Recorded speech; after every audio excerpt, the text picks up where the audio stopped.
آگے جو لوگ ناشکرے ہیں، شرک کرتے ہیں، قیامت کے دن ان کی حالت کیا ہوگی؟ ابھی تو یہ فرما برداری نہیں کر رہے، لیکن قیامت کے دن کیسے فرما بردار بنے ہوں گے، اس بات کا اللہ تعالیٰ نے اس رکوع میں تذکرہ کیا۔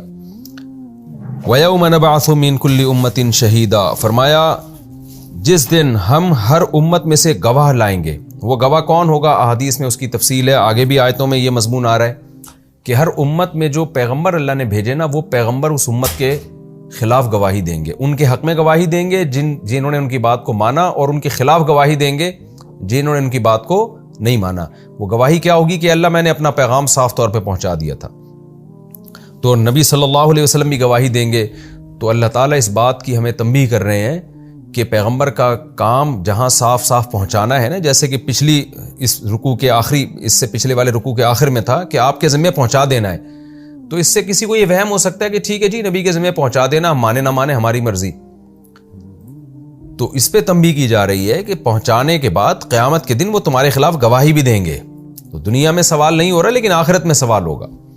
آگے اللہ فرماتے ہیں ثم لا یؤذن للذین کفروا، اس کے بعد اجازت نہیں دی جائے گی ان لوگوں کو جو کافر ہیں۔ کس چیز کی اجازت نہیں دی جائے گی؟ اللہ سے معافی مانگنے کی، اللہ سے توبہ کرنے کی اجازت نہیں دی جائے گی۔ ولا هم یستعتبون، اور نہ ان سے اللہ کی ناراضی ختم کرنے کا مطالبہ کیا جائے گا۔ کیوں؟ جب مطالبہ ہی نہیں کیا جائے گا تو پھر ان کو اجازت بھی نہیں دی جائے گی کہ توبہ کرو تم، یعنی یہ توبہ کا آپشن ہی ان کے لیے ختم ہو جائے گا۔ یہ کتنا بڑا عذاب ہے کہ کوئی شخص سوری کرنا چاہتا ہو، کوئی معذرت کرنا چاہتا ہو، اس پہ معذرت پہ پابندی لگا دی جائے۔ قرآن سے حدیث سے مضمون ثابت ہے کہ ابتدا میں تو وہ معذرت کریں گے، لیکن پھر اللہ ان پر پابندی لگا دیں گے کہ تمہیں توبہ کرنے کی بھی اجازت نہیں ہے۔ وَإِذَا رَأَى الَّذِينَ ظَلَمُوا الْعَذَابَ، اور جب ظالم لوگ عذاب کو دیکھیں گے، فَلَا يُخَفَّفُ عَنْهُمْ، تو ان سے اس عذاب میں کمی نہیں کی جائے گی، وَلَا هُمْ يُنظَرُونَ، اور نہ ان کو مہلت دی جائے گی۔ کسی کو یہ وہم ہو سکتا تھا کہ اللہ تعالیٰ جب توبہ کا آپشن ختم کر دیں گے تو شاید اللہ خود ترس کھائیں گے اور عذاب کم کر دیں گے یا ختم کر دیں گے۔ فرمایا نہیں، مجھے بھی ان پہ ترس نہیں آئے گا۔ جب یہ لوگ عذاب کو دیکھیں گے تو نہ اس عذاب میں کمی کی جائے گی اور نہ ان کو مہلت دی جائے گی۔ وَإِذَا رَأَى الَّذِينَ أَشْرَكُوا، یہ تو حکم تھا عام گناہ گاروں کے بارے میں، عام کافروں کے بارے میں، اب خاص مشرکین کے بارے میں، کیونکہ عرب میں شرک بہت تھا، پوری دنیا میں شرک تھا، تو اللہ ان مشرکین کے بارے میں الگ سے ذکر کرتے ہیں۔ وَإِذَا رَأَى الَّذِينَ أَشْرَكُوا شُرَكَاءَهُمْ، اور جب وہ لوگ دیکھیں گے جنہوں نے شرک کیا اپنے شرکاء یعنی اپنے معبودوں کو، چاہے وہ پتھر کے بنے ہوئے معبود ہوں، چاہے وہ انسانوں کی شکل میں ہوں، اللہ ان کو بھی زبان دیں گے۔ جو پتھر کے بنے ہوئے معبود ہیں نا، قرآن تو یہاں تک کہتے ہیں کہ ان کو بھی ان کے ساتھ جہنم میں پھینکا جائے گا، صرف ان کو دکھانے کے لیے کہ جن کو تم اپنا آقا سمجھتے تھے آج وہ بھی تمہارے ساتھ جل رہے ہیں۔ ظاہر ہے پتھر کے بنے ہوئے بت کو تو کوئی تکلیف نہیں ہوگی، لیکن یہ صرف ان کو عار دلانے کے لیے، جیسے جب کسی کو کسی پہ غضب ہوتا ہے نا، وہ بتاتا ہے کہ یار یہ پتھر کا بنا ہوا بت ہے، تم اس کی عبادت مت کرو، اگلا مان نہیں رہا تو آپ کیا کرتے ہیں؟ اس کو اٹھا کے پھینک دیتے ہیں اس کے سامنے دریا میں یا آگ میں پھینک دیتے ہیں۔ کہ جیسے موسیٰ علیہ السلام نے جب بچڑے کی عبادت ہوئی ہے تو اس کو آگ میں پھینک دیا، اور یہی دکھانے کے لیے کہ یہ اپنے آپ کو جلنے سے نہیں بچا سکتا تو تمہیں کیسے بچائے گا یہ، اور اس کی اس عظمت دلوں سے نکالنے کے لیے۔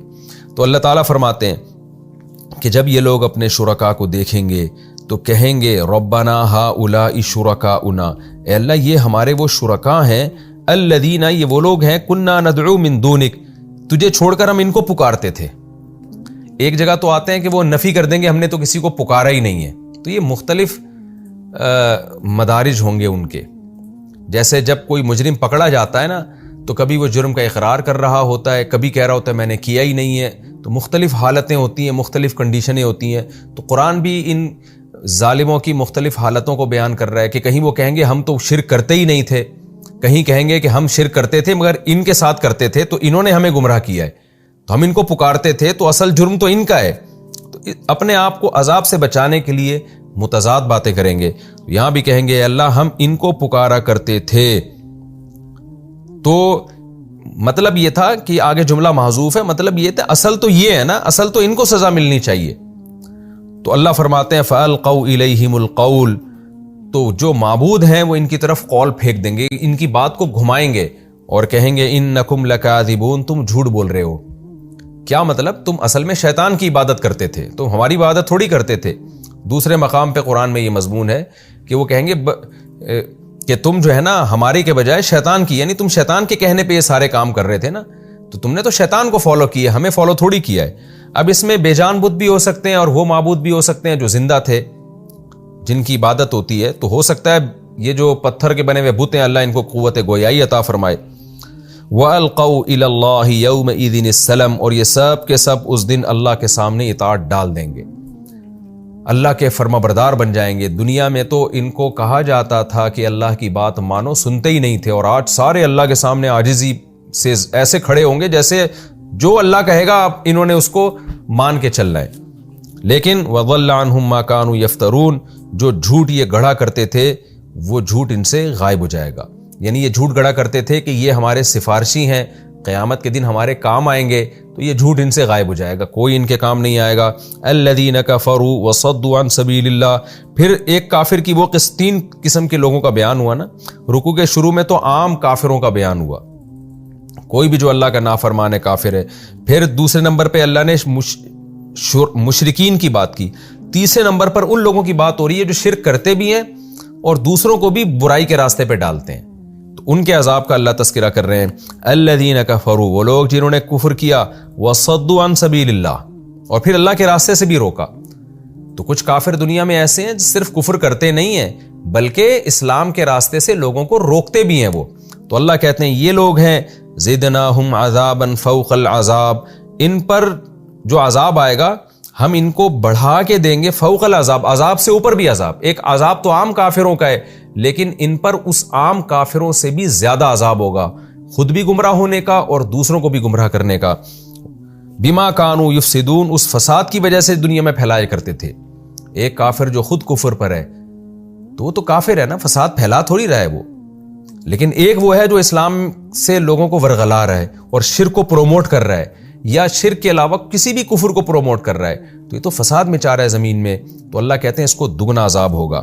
وَيَوْمَ نَبْعَثُ فِي كُلِّ أُمَّةٍ شَهِيدًا عَلَيْهِمْ مِنْ أَنفُسِهِمْ، اب رکوع کے شروع میں جو مضمون تھا اسی کو دہرایا جا رہا ہے کہ جس دن ہم ہر امت میں ان پر جو انہی کی جنس میں سے ہوگا، کیونکہ اکثر رسول اسی قوم میں سے آئے ہیں اور جنس کا مطلب انسانوں میں سے آئے ہیں، تو جو انہی میں سے رسول یعنی انہی کی طرف جو مبعوث رسول ہے اسی رسول کو ہم ان امت کے خلاف لے کر آئیں گے۔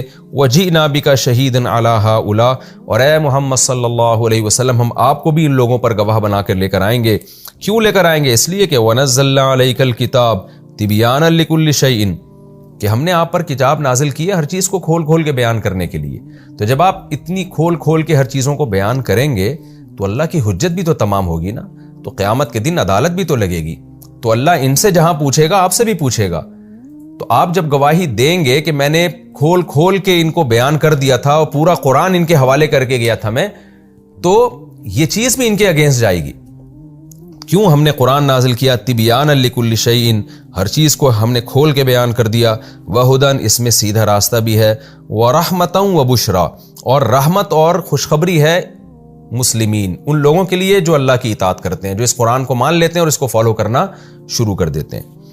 یہ ہمارا رکوع الحمدللہ کمپلیٹ ہو گیا۔ حدیث میں آتا ہے کہ آپ صلی اللہ علیہ وسلم نے عبداللہ بن مسعود رضی اللہ عنہ سے فرمایا کہ میں قرآن سننا چاہتا ہوں، تو حضرت عبداللہ بن مسعود نے عرض کیا یا رسول اللہ آپ ہی پر نازل ہوا اور آپ مجھ سے سننا چاہتے ہیں؟ تو آپ صلی اللہ علیہ وسلم نے فرمایا کہ میں چاہتا ہوں کہ میں اپنے علاوہ کسی سے سنوں، کیونکہ قرآن کی تلاوت کا اپنا ایک لطف ہوتا ہے، کسی سے سننے کا اپنا لطف ہوتا ہے۔ جب انسان تلاوت کرتا ہے تو اس کی توجہ بڑھتی بھی ہے، کیونکہ بولنے میں بھی قوت لگتی ہے، لیکن جب سنتا ہے تو پھر تو یعنی اس کی توجہ مرتکز ہوتی ہے صرف سننے کی طرف۔ تو حضرت عبداللہ بن مسعود رضی اللہ تعالیٰ عنہ فرماتے ہیں کہ میں نے قرآن کی آیتیں جب میں نے تلاوت شروع کی تو جب میں اس آیت پر گیا کہ وَنَزَّلْنَا وَجِئْنَا بِكَ شَهِيدًا عَلَىٰ هَٰؤُلَاءِ، کہ اے نبی ہم آپ کو ان پر گواہ بنا کے لے کر آئیں گے، تو کہتے ہیں میں نے جب نظر اٹھا کے دیکھا تو آپ صلی اللہ علیہ وسلم کی آنکھوں سے آنسو جاری تھے۔ السلام علیکم ورحمۃ اللہ وبرکاتہ۔ بزرگان دین کے اچھے بیان سننے کے لیے ہمارے KFA اسلامک چینل کو سبسکرائب کر دیجیے، شکریہ۔